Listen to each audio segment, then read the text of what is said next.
Alo, përshëndetje. Alo, mirëmëngjesi. Mirë se ardhët. Deshta e përshëndes doktorin që e paski aty, deshta ta pyes diçka nëse ka mundësi. Patjetër. A është më dëgju po? Po.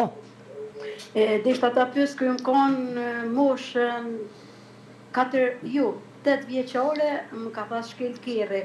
E tash jam nën e 3 fëmijëve, jam 35 vjeçare, po me të kallëzu drejtën, më ka pas shkym kry këtu të truni maskreje, edhe tash po më kujtohet krejt nuk di, nuk po nina mirë heq, kokë dhëmbje, dyqysh si traum, shumë nuk di.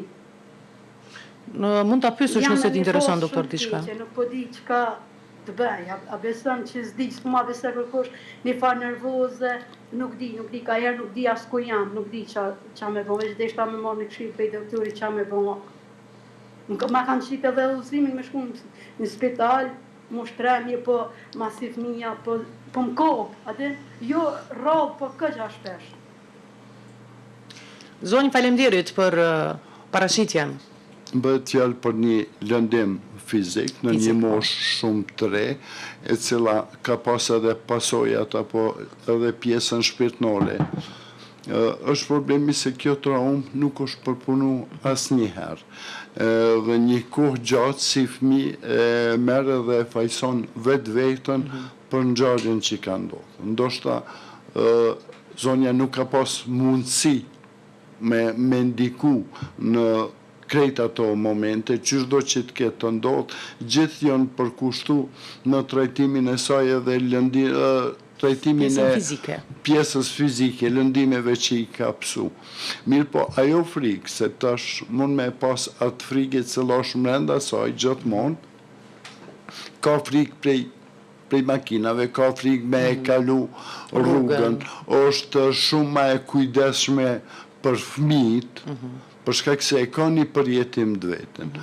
E dyta, mas i ka shpëtu, është gjallë, i ka kalu lëndimet fizike, kërkush nuk mendon për pjesën e saj shpirtnore edhe për frikën sëllën e ka përjetu në ato qaste. Edhe ajo ka qenë një kohë gjatë e mbyllë.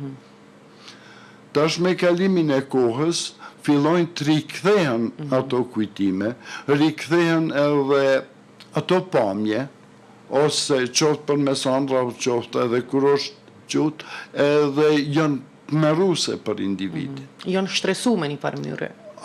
Ato kanë mbet, ato nuk janë trajtu kur. Dhe kur nuk ka punu në aspektin profesional me një profesionist që me i thonë se këto janë gjëra që ndodhin, që kjo që ka ndodhë nuk është një gabim apo një faji joti, dhe se pajtohësh me dishka që ka ndodhë, vazhdon. Këto nuk harrohen kur.